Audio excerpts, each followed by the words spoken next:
일주일에 고양시 주요 소식들을 정리해드리는 고양신문 뉴스체크, 이제 3월 첫째 주 소식을 전해드리겠습니다. 이번 주에는 강촌 1, 2, 백마 1, 2단지 4개의 단지가 통합 재건축을 추진하고 있다는 소식, 시청 백석 이전 반대 집회, 이동환 시장이 해외 출장이 너무 좀 많은 것 아니냐, 이런 여론이 있습니다. 이런 소식들을 전해드리도록 하겠습니다.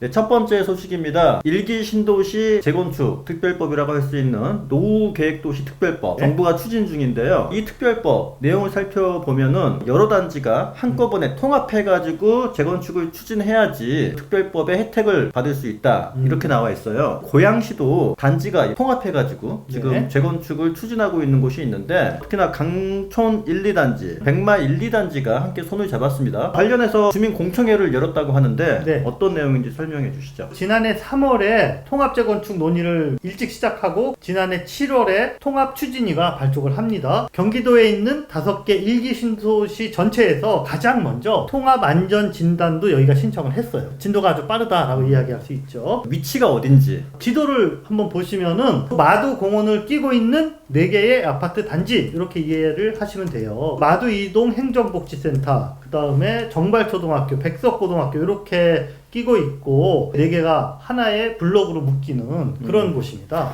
3호선 마두역, 그 다음에 경의선 백마역, 딱 중간.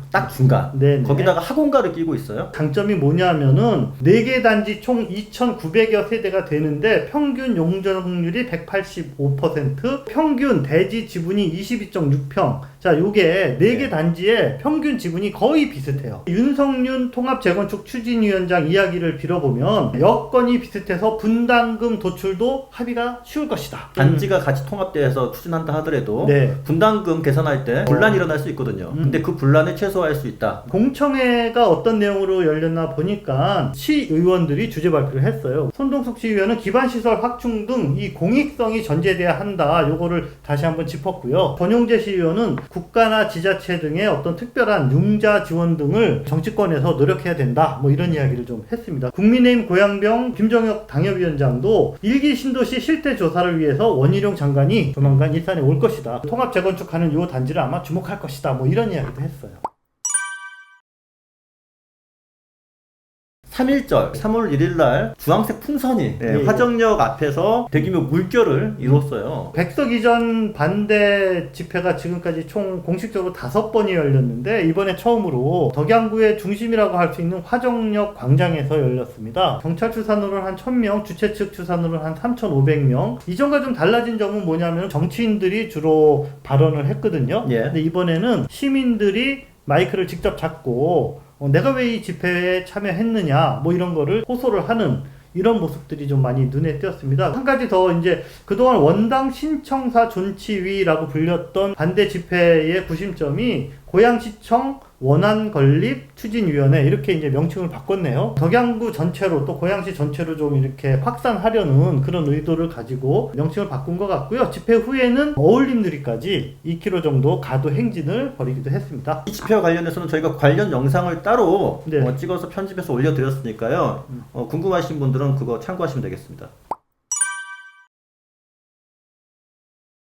신청사 관련해서 경기도 의회에서도 관련된 질의, 응답 이런 게 나오고 있는데 그린벨트 해제되는 그 지역이 그린벨트가 다시 묶일 수도 있다, 이런 답변이 나왔네요. 1월 4일날 시청 백석 이전 발표와 함께 일명 그 원당 재창조 프로젝트라는 게 이제 이정영 부시장이 발표를 했거든요. 시청을 짓기 위해서 그린벨트를 해제한 고 신청사 예정 부지 약 8만 제곱킬로미터, 여기다가 주변까지 좀 더 이 부지를 확대해서 규모를 키워서 가칭 창조 R&D 캠퍼스를 조성하겠다. 자, 이게 핵심이거든요. 자, 이게 과연 실현 가능한 것이냐라고 명재성 경기도 의원이 경기도에서 질의를 했습니다. 공공 목적으로 그린벨트를 해제했는데 실천하지 않으면 어떻게 되느냐. 그랬더니 경기도 도시주택실장이 공문이 답변을 합니다. 4년 동안 기다려도 미이행이 되면은 해제가 철회되고, 다시 말해서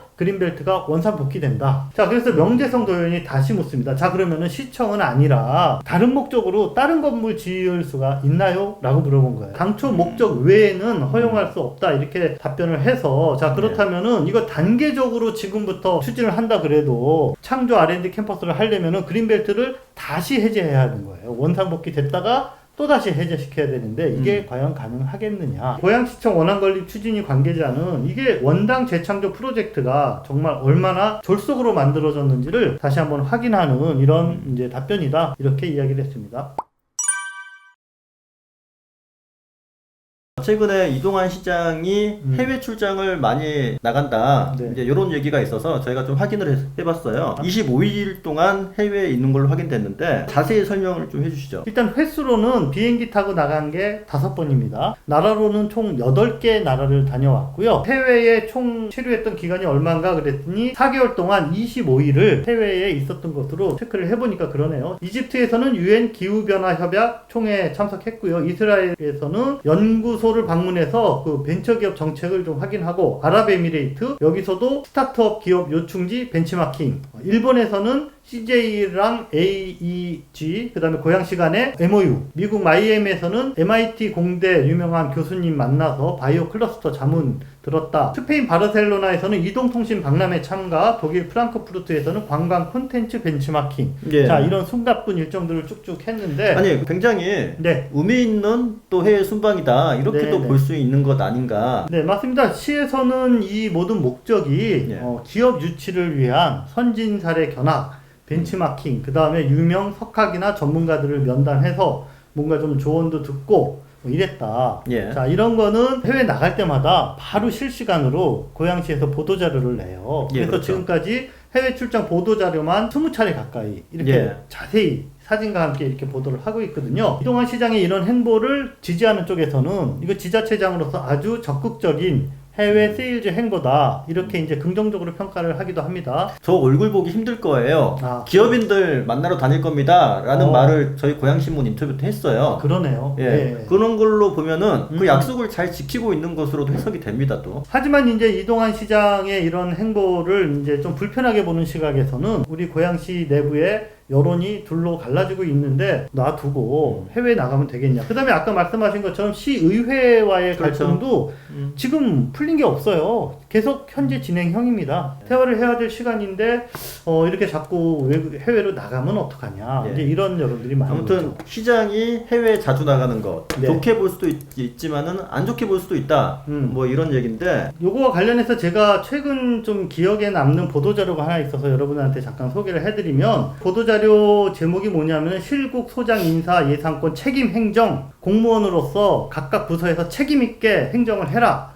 자, 근데 이게 내용이 뭔가라고 봤더니 왜곡되고 부정확한 언론 보도, 두 번째 집단 민원, 세 번째 시의회와의 관계, 자, 이런 것들이 잘 안 풀리고 있는데 예. 왜 시장만 바라보고 있느냐? 각 부서에서 책임지고 이거 대응해라. 자, 어쨌든 근데 이 세 가지가 사실은 시장님이 풀어야 될 문제 아니에요? 언론과도 좀 더 소통을 해야 되고, 그다음 네. 집단 민원 이거 뭡니까? 저기 시청 이전 반대 지금 계속 집회에 있는 거 요거거든요. 그다음 시의회와의 관계, 이 세 가지를 실국 소장들한테 너네 책임 있게 행정해.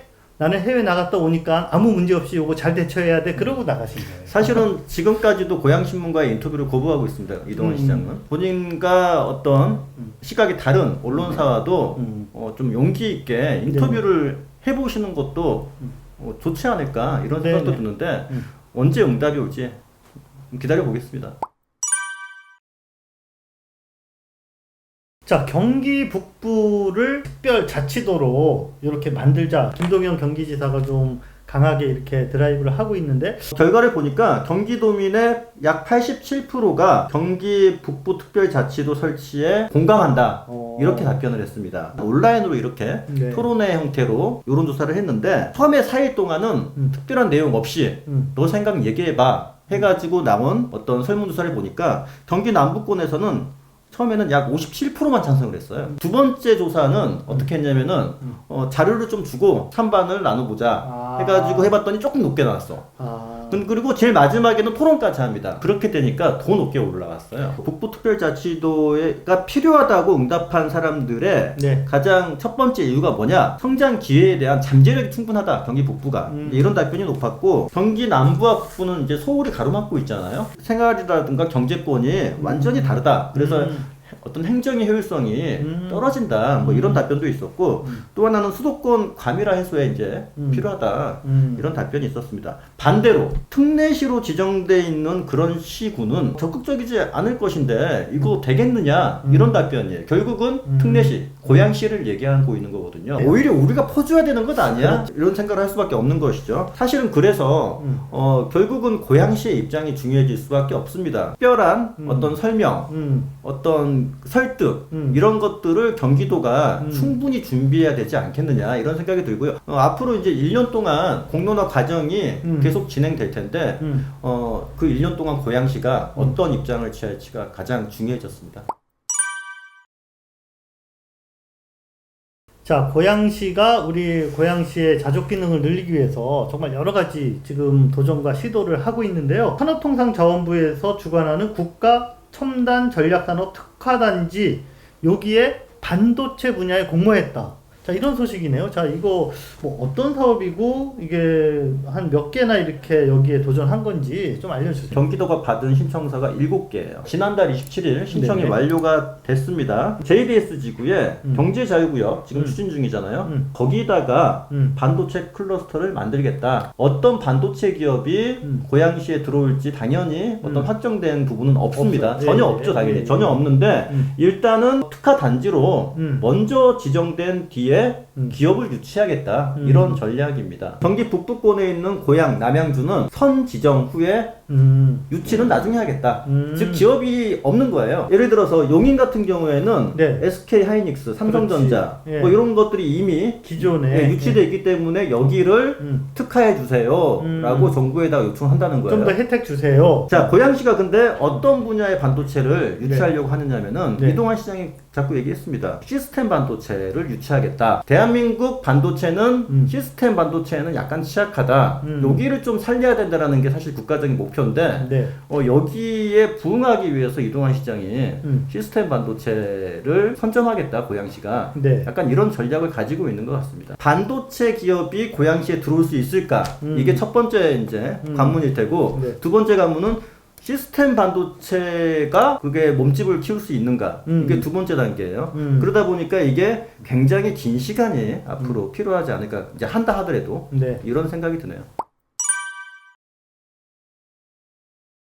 자, 이번에는 그 위험에 내몰린 청소 노동자들에 대한 이야기입니다. 자, 다른 곳이 아니라 우리 고양 시민들도 많이 이용하는 자유로, 차들이 아주 빠르게 달리고 자동차 전용 도로이기 때문에 네. 사실 거기가 사람이 서 있기도 상당히 위험한 곳이거든요. 근데 이 자유로를 누군가는 청소를 해야 됩니다. 서울도 고양시도 파주시도 자유로 위해서 청소 작업을 하는데 유독 고양시의 청소 노동자들이 위험에 내몰리고 있다. 이런 소식입니다. 네, 맞습니다. 실제로 2015년 한 해 동안 고양시에 있는 자유로 청소 노동자 두 분이 네. 청소를 하시다가 돌아가셨어요. 현장에서. 왜 고양시만 더 위험하다라고 하는 거죠? 안전 매뉴얼이 그만큼 굉장히 부족했다. 청소하면은 나중에 차가 이렇게 태워가는 그런 방식이었던 거예요. 너무나 위험한 방식을 취했던 거죠. 지금은 약간 개선이 됐는데 지금도 엉망진창이다 이렇게 얘기하고 있습니다. 지금은 적어도 3인 1조로는 작업을 하고 있어요. 네. 그런데 차량이 보호 차량이 없습니다. 그래서 다른 지자체들은 사실 어떻게 하고 있는가 봤어요. 네. 봤더니 보호 차량이 큰 보호 차량이 따로 있습니다. 큰 범퍼를 가지고 있는 보호 차량이. 셜록이라는 탐사보도 네네네. 매체가 집중적으로 보도를 하기 시작했어요. 아, 요 고양시 청소 노동자 문제를. 예, 네. 자유로 고양시 청소 노동자 문제를 그렇게 하고 나서 보니까 고양시가 임시 방편으로 물도 뿌리고 이렇게 막 돌아가면서 하는 그 큰 차량, 그 차량을 보호 차량용으로 일단은 내보냅니다. 아. 그러니까 임시 방편으로. 그 차량 운전자는 따로 있어요. 한 팀은 아니고. 출퇴근 시간이 다르다 보면은 이분이 빠지기도 하거든요. 아, 본인의 본연의 업무가 아닌데 그렇죠. 이것까지 문제가 되니까 좀 해라 이렇게 네. 지시가 된 거네요. 그러니까 계속 안전 문제, 이게 사람 목숨이 달린 문제다 보니까 계속 요구를 하고 있는데 근본적인 해결책을 아직 못 마련하고 있다. 맞습니다. 보호 차량을 언제 마련해 줄 것이냐인데 네. 고양시에서는 아직까지도 예산이 없기 때문에 계획이 없다. 이렇게 답하고 있습니다. 별도의 뉴스 택배 영상으로 보여드리도록 하겠습니다. 네, 고향신문이 주말에 나들이 하기에 좋은 카페나 맛집 가끔씩 소개해드리고 있는데 네. 이번에 특별히 준비하신 곳이 있죠? 네, 저희가 고향신문 하루여행이라는 그 클립으로 이렇게 올려드리고 있는데요. 명장의 솜씨로 매일 아침에 30가지 종류의 맛있는 빵을 직접 굽는 그런 베이커리 카페입니다. 바로 고양시 덕양구 벽제동에 있는 명장시대 베이커리 고향점. 자, 여기는요, 바로 뒤가 계명산 능선이 딱 있고요. 또 마당이 아주 넓고, 그 다음에 건물이 4개가 따로따로 있는데 분위기가 다 달라요. 그래서 본인의 취향에 맞게 아주 편안한 시간을 즐길 수 있는 그런 카페입니다. 뭐 주차장도 굉장히 넓고 특히나 이제 반려견 운동장이 있어서 네네. 반려견을 데리고 있는 가정은 반려견과 함께 방문해 보기에 너무 좋은 곳인 것 같아요. 고양동 근처에 들리실 생각이 있다면은 꼭 이 명장시대 베이커리 카페 꼭 들려보시기 바랍니다.